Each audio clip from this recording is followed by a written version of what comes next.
Welcome my dear students. আজ আমি সপ্তম শ্রেণীর ইংরেজি বইয়ের the beauty and the beast এই গল্পের ইউনিট 2 এর আজকে অ্যাক্টিভিটি 5 থেকে অ্যাক্টিভিটি 13 বি পর্যন্ত সবগুলো অ্যাক্টিভিটি আজকে আমি সলভ করব। চলো তাহলে শুরু করি। অ্যাক্টিভিটি 5-এ কী আছে? Fill in the table with information from the text. পাঠ্যাংশ থেকে তথ্য নিয়ে নিচের সরণিটি পূরণ করো। কজ মানে কারণ, ইফেক্ট মানে ফল। ইফেক্টের হয়ে কী দেওয়া আছে? দেওয়া আছে the merchant moved over to a village farm house.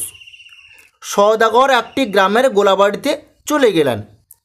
এখানে কারণটা লিখতে হবে, কি কারণে। The merchant lost all his wealth in a tempest at sea and his fortune. সওদাগর এক সমুদ্রের ঝড়ে তার সমস্ত সম্পদ হারিয়ে ফেলেছিল এবং তার ভাগ্যের পরিবর্তন ঘটেছিল। এর পরেরটা কী আছে? The merchant promised to send Belle to the castle. সওদাগর প্রতিজ্ঞা করেছিল যে বেলকে প্রাসাদ দুর্গে পাঠাবেন। এর ইফেক্টটা তোমরা লিখবে the beast made the merchant free with profused gift for his daughters. এরপরে ইফেক্টে কী আছে? Belle weeped over the body of the beast. Belle জন্তুর দেহের উপর পড়ে কাঁদতে লাগলো। এখানে কষ্ট লিখতে হবে, কী কারণে। তোমরা উত্তরটা লিখবে upon returning Belle found the beast almost dead. Activity 6 কী আছে? Answer the following sentence.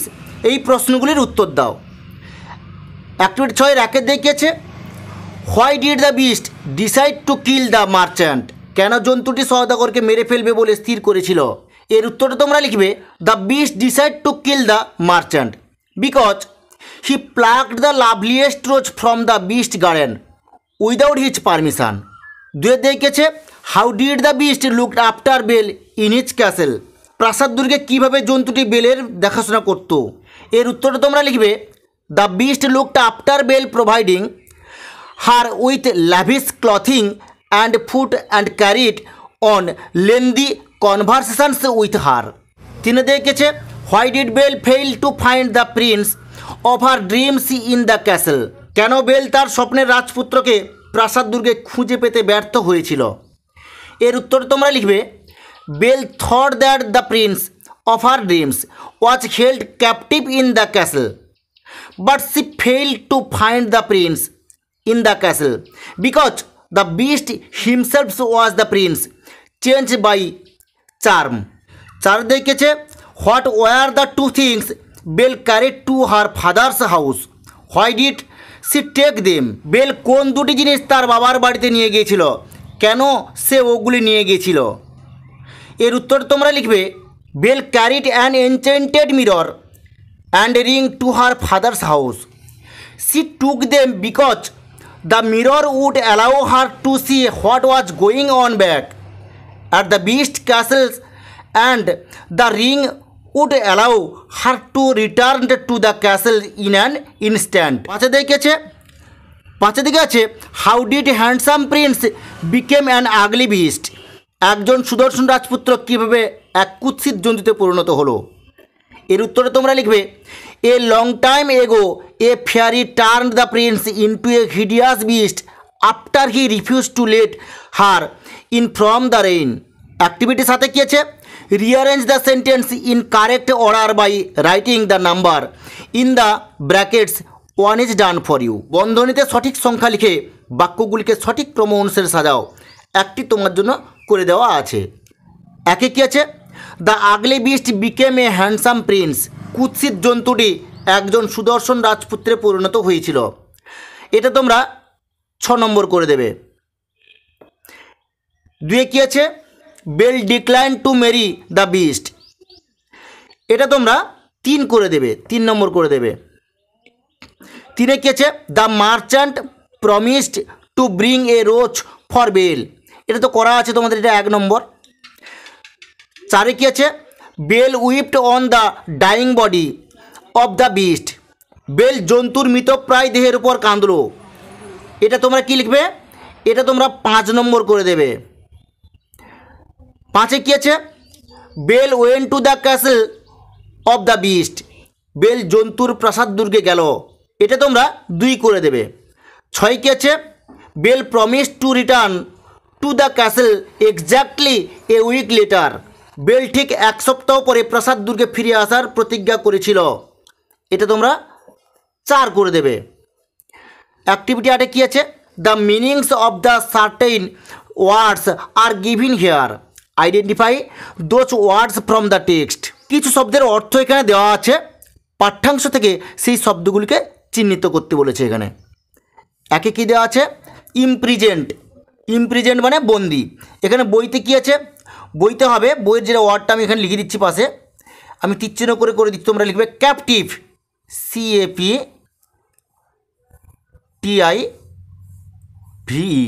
Captive. Captive মানে বন্দি। 2 কী আছে? That which can not be seen, যাকে দেখা যায় না, এটা হবে অদৃশ্য। তাহলে অদৃশ্য বইতে কী দেওয়া আছে? আমি এখানে তীরচিহ্ন করে লিখে দিচ্ছি ইনভিজিবল, INVISIBLE,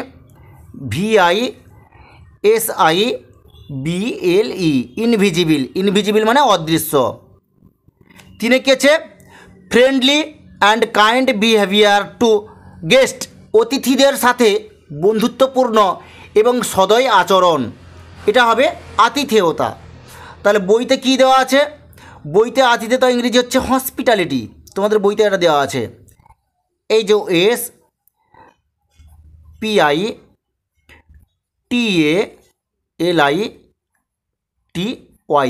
হসপিটালিটি মানে আতিথেয়তা। 4 কী দেওয়া আছে? কমপ্লিটলি চেঞ্জড, সম্পূর্ণরূপে পরিবর্তিত। তাহলে এটা কী হবে?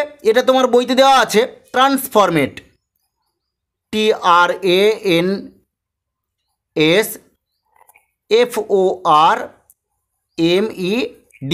ট্রান্সফরমেট। বোঝা গেছে? এরপরে দেখো অ্যাক্টিভিটি 9। অ্যাক্টিভিটি 9 কী আছে? In each set there is a word that does not fit with the rest of the words in the set. প্রত্যেক গোছায় এমন একটি শব্দ আছে যা গোছার অন্য শব্দগুলির সঙ্গে বেমানান। আইডেন্টিফাই দ্য ওয়ার্ড, শব্দটিকে চিহ্নিত করো। 1 ইজ ডান ফর ইউ, একটি তোমার জন্য করে দেওয়া আছে। একে কী দেওয়া আছে? একে দেওয়া আছে মেনশান, মেনশান মানে প্রাসাদ। প্যালেস, রাজপ্রাসাদ।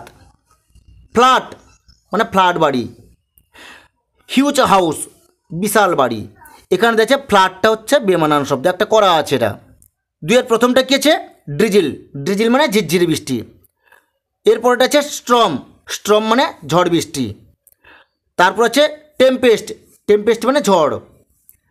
এরপর আছে সাইক্লোন, সাইক্লোন মানে ঘূর্ণিঝড়।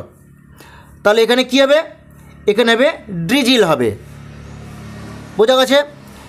3 কী আছে দেখো? 3 এর প্রথমটা কী আছে? ফ্রেন্ড, ফ্রেন্ড মানে বন্ধু। এরপর আছে ফো, ফো মানে শত্রু।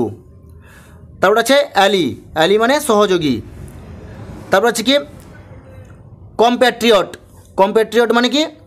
সঙ্গী। তাহলে এখানে কী হবে? শত্রু, ফোটা হবে। 4 কী আছে দেখো? 4 এর প্রথমটা কী আছে? রিফিউজ, রিফিউজ মানে প্রত্যাখ্যান করা। পরেরটা কী আছে? একসেপ্ট, একসেপ্ট মানে গ্রহণ করা।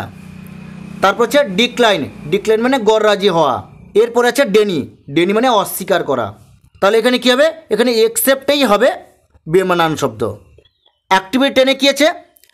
ফ্রম দ্য গ্রুপস, দল তৈরি করো। Discuss among your selves and identify the nouns that the participle adjective in above sentence of activity 9 qualify. নিজেদের মধ্যে আলোচনা করো এবং অ্যাক্টিভিটি 9 এর বাক্যগুলি পার্টিসিপল অ্যাডজেক্টিভগুলি যেই নাউনগুলি গুণ প্রকাশ করছে সেগুলিকে চিহ্নিত করো। উপরে যে সমস্ত সেন্টেন্সগুলো আছে, মানে এই যে সমস্ত সেন্টেন্সগুলো আছে, এই সেন্টেন্সগুলো থেকে আমাদের লিখতে হবে কোনটা নাউন আর কোনটা পার্টিসিপল অ্যাডজেক্টিভ। প্রথমে দেওয়া আছে কি? A rolling stone gather no moss, পোড়ানো পাথরে শ্যাওলা জমে না। তাহলে এখানে দেখো, এখানে স্টোনটা হবে নাউন, আমি এখানে করে দিচ্ছি, এটা হবে নাউন। আর রোলিং, রোলিংটা হবে পার্টিসিপল অ্যাডজেক্টিভ, মানে এটা যে পার্টিসিপল অ্যাডজেক্টিভ লেখা আছে এটা হয়ে যায় পার্টিসিপল অ্যাডজেক্টিভ। বুঝতে পারলে? তারপর লেখা আছে a barking dog seldom bites, চিৎকার করা কুকুর কদাচিৎ কামড় দেয়। তাহলে এখানে ডগটা হবে নাউন, এখানে তোমরা এখানে লিখে দেবে নাউন। আর বার্কিং, বার্কিংটা হবে কি, আমি এখানে তীরচিহ্ন করে দিচ্ছি, বার্কিংটা হবে পার্টিসিপল অ্যাডজেক্টিভ। বুঝতে পারলে? She throw away the wither flowers, সে শুকিয়ে যাওয়া ফুলগুলি ছুঁড়ে ফেলে দিল। তাহলে ফ্লাওয়ার হবে নাউন, বোঝা গেছে। আর উইদার, উইদারটা হবে কি পার্টিসিপল অ্যাডজেক্টিভ। বুঝতে পারলে? এরপরে কেস দেখো, you should help a wounded man, এখানে ম্যানটা হবে নাউন এবং ওন্ডার্ড, ওন্ডার্ড হবে পার্টিসিপল অ্যাডজেক্টিভ। বুঝতে পারলে? এরপরে কেস দেখো, এরপরে অ্যাক্টিভিটি 11 কী লেখা আছে, underline the participle adjective in the following sentence. এখানে যে সমস্ত সেন্টেন্সগুলো দেওয়া আছে সেগুলোর মধ্যে কোনগুলো পার্টিসিপল অ্যাডজেক্টিভ সেগুলো দাগ মারতে বলেছে। এখানে কী লেখা আছে দেখো, একে আছে Runa is a trained nurse, এখানে ট্রেনটা হবে পার্টিসিপল অ্যাডজেক্টিভ। দুয়ে কী আছে, the police caught the absconding prisoner, পুলিশটি পলাতক বন্দীকে ধরেছিল। তাহলে এখানে কী হবে, এখানে হবে অ্যাবসকন্ডিংটা উত্তরটা হবে। তিনি কী আছে, a rising sun looks bright, উদীয়মান সূর্যকে উজ্জ্বল দেখায়। তাহলে এখানে কী হবে, রাইজিংটা উত্তর হবে। চারি কী আছে, do not board A running bus, চলমান বাসে চড়ো না। তাহলে এখানে কী হবে, রানিং। পাঁচে কী আছে, the sleeping girl is looking beautiful, ঘুমন্ত মেয়েটিকে সুন্দর দেখতে লাগছে। তাহলে এখানে কী হবে, স্লিপিং। বোঝা গেছে কী বললাম তাহলে?